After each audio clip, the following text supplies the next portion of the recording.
everybody. Welcome back to Turkey Talk, brought to you by the Wild Faith Podcast. Today, we got Luke and Jake Seimers in the house in person. Mm-hmm. Gentlemen, it was a long weekend. It's a good way to put it.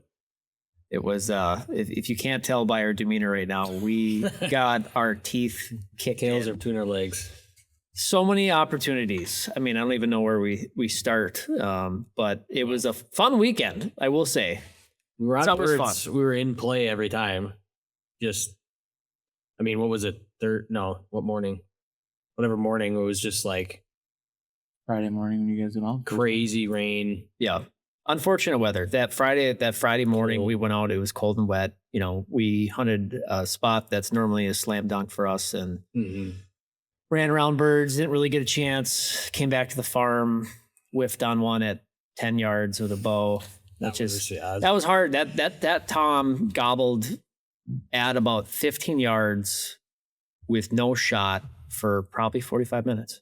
Probably. And if we would have had a shotgun, Jake had a shotgun gun tag, but you weren't hunting until Saturday. Yep. And then we missed that bird. Yeah. And then what happened? I don't know if you got a mouse in your pocket, but I didn't miss that bird. True. It's this leash. Just kidding. It was tough because he just wouldn't commit. He wasn't a fully dominant because he never strutted up. He'd do a half a strut and then. And it was on the home farm. And Yeah. I will say this right now, and I think I've said it on the podcast before. I've hunted a lot of different grounds in my life, and I've come across maybe this is probably the third farm that has been this way my whole life. I only killed 2 birds out of this farm, which is insane. Three birds. But I feel like certain farms it is harder to kill birds. And I feel like this year it was prime example for us, besides that one bird that we had to come in. Maybe it's just what bird you get that day and what day you get that bird, you know? Well, weather plays a key. I mean, Yeah. you can hear the wind just riling right now. And that's the tough part too. It's been cold. It's been windy. Yep. They're still grouped up. In this area, they're like the birds this morning is the same 3. Actually, there's 4 now. 4 toms that Erik and I were hunting, and they had 10 hens. Yep. I mean, you look up in the tree, it roosted them last night. And there's like 15 birds up in this tree. Yeah. It's like, okay, well, but I think topography and like how a farm lays out too plays into how killable birds can be too, because like where we were hunting, like they could have came down this fence line, they could have gone backwards, they could have come this way. Well, I know the story for like today, like we talked about it, you know, we kind of stuck to the home farm because we knew last night we saw. They were there. They were there. I mean, we saw a bunch of birds, and then every neighbor was out doing stuff in their yard. Last night? Yeah. Yep. And then it was like, okay, well, they're on this farm or that farm. And we crossed, how many creeks did we cross today? Oh, we crossed the same one. Same one, like 3 or 4 times. Same creek, just 5 I haven't different wanted times. to jump this one. I'm like, I don't have as long as leg as you do.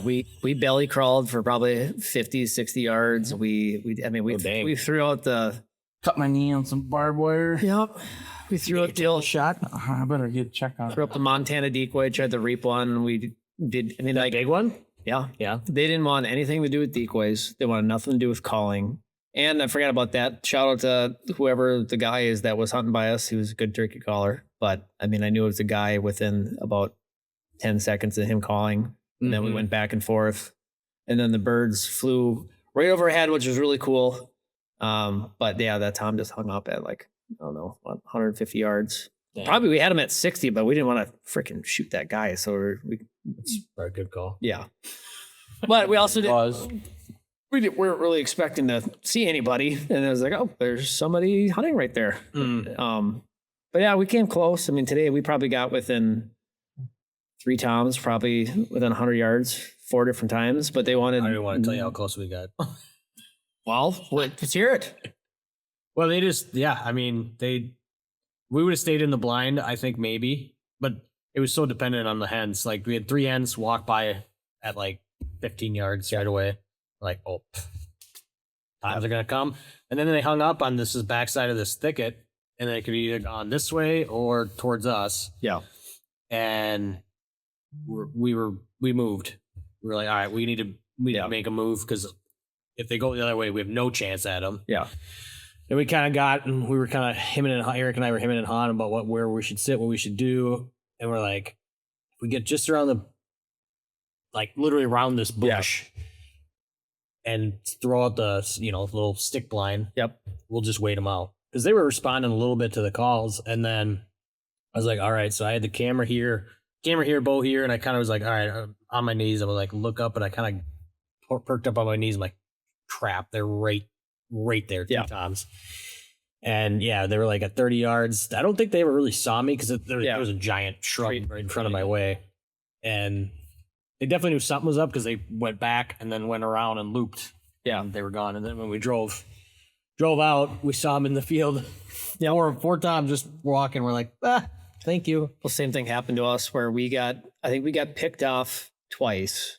And then like I said, we knew that. Well, the one time they were behind us too. We were looking that way and like, oh crap. Well, hindsight is 2020. The lesson learned from today is that if you don't know what to do, stay in the same spot. Don't flip a coin. Yeah. Because we flipped a diaphragm call because we were at this point we crossed the creek probably 3 times, and then we were just like, we got 2 toms to the north of us or to the south of us. And then I knew that there was probably 20 birds back in our woods. And then if we would have just stayed in 2 or 3 different spots that we're in, if we would have just stayed there, I mean, there was 2 more toms that came from the north of us to us that just cut in the woods. But if we would have stayed in our spots, we would have killed them. Yeah. And then the funniest part is that we had a Jake coming across the field before you just picked us up. We had a Jake that was cutting across the field. Oh, really? Yeah. And right away, we're like, I thought it was a tom, saw his head, and I was like, okay, he's 1,000 yards away. And then he was 500 yards away. Then geese came flying in, and then he disappeared. We're like, oh yeah, he went in and out of the woods like 3 times at 1,000 yards. We're like, well, he's not coming in. And this is after we already had our freaking butts kicked. Yep. And he came back out, and then all of a sudden he was coming on a rope. And I was like, Jake, do you want to kill a Jake? Because at this point, I'm going to shoot this Jake if he comes in. Yeah. And literally, you pulled in, and he was probably at 40 yards, and then he just slipped right in the woods. And I know he didn't see you in the truck, so I wasn't worried about that. I was just, I'm filming it, ready to shoot, and then, just tucked in the woods, and then I saw you, and I'm like, yep, we're done. We're done. So, that was a humbling weekend. Evan at one point goes, well, what does your gut tell you? I'm like, well, you've killed a lot more turkeys than me. My gut tells me to listen to you. Yeah, you make the decision. When I'm indecisive, that's not a good sign. And I thought too, with the severe weather we're supposed to get tomorrow, I thought for sure maybe they'd be moving a little extra hard and wanting to. I mean, they were doing turkey things, and that last spot when we were coming up on those birds, I was like, well, there's a really big pine grove thicket. 40-mile-an-hour winds outside. I was like, that's where I would be if I was a turkey. And then sure enough, we cut across the field. I don't even know how they saw us, because where we were at, we were tucked behind 5 trees, a bunch of bushes. And all of a sudden Jake's like, yeah, you probably didn't see them, but yeah, they ran. Yeah. I'm like, oh boy. Well, that was hard. But we're here now. We had fun. Yeah. Oh yeah. It's always a good time. I wish it was waterfall season too. And so many ducks and geese. Yeah. Mallards, and what were those other ones? Wood ducks, probably. Wood ducks. Yeah. And the geese. Yeah, we had a lot of pheasants too. We had so many pheasants. We had a lot of saw some teal too. Really? Mm-hmm. Some woodies. No mallards today. I just can't believe that yesterday was not on fire. I mean, it was a good day yesterday. Yeah, we saw a lot of birds. If those probably the same 2 toms that you guys were with today, if they would have done what those hens did last night, we would. It's the funniest thing though, is like we said, like they just go back and forth. If we would have just sat in the same spot, didn't call, probably would have killed one. But never know. Hindsight's 2020. Mm-hmm. So next year when I'm out here hunting, I need to remind you of that thing. We're gonna deer hunt for turkeys. Yeah. Hey, let's move. Hey, remember last year? And he said, no, let's not. We'll sit. Well, I was just saying that earlier too. Like with Colin shooting his bird last week, and how I kind of hype up hunting for you, and I'm glad you came out, but hyping it up, for him who's never hunted in his life, like what a good opportunity to get out, shoot a bird, get a taste for it. I definitely think would have went through what we just did for the last scarred him 3 days, would have maybe put him off just a little bit. Well, like I told you, I don't have very good luck. So, or God, hey, God's just testing me. There you go. He's been testing me for like 10 years. We have a lot of time left. I mean, we were literally not even through 2 weeks. 2 weeks. Just about. So fun to get out and rip around, but there's so much season. I will say too, a big testament too is like it's wide open right now. I mean, things are greening up, but it is still like birds can pick you off from a long ways away. Yep. So moving around is definitely like difficult. How far do you think a turkey can see? I bet you 1,000 yards. Yeah. More. I mean, as far as we can see, I think they can see. I think they can just see like better. I mean, similar maybe to like an eagle or a hawk or something. I think they got some of the best eyesight in the world, but like I bet you it's pretty damn close. Yeah. You hear a gobble. No. Actually, that's one thing that phantom gobble. I am going to start feeling now when I'm at work and I'm sitting at home and be like, do you hear that? A couple times I said, I heard one, no, and then, oh, geez. He's like, I didn't think you actually heard it. That one that come. You did? Well, that came behind us. We would have just. I think there's one, man. Yeah. And that's the hard thing. When you get pinned down like that, there's nothing you can do. You're just like, well, we're stuck. Yep.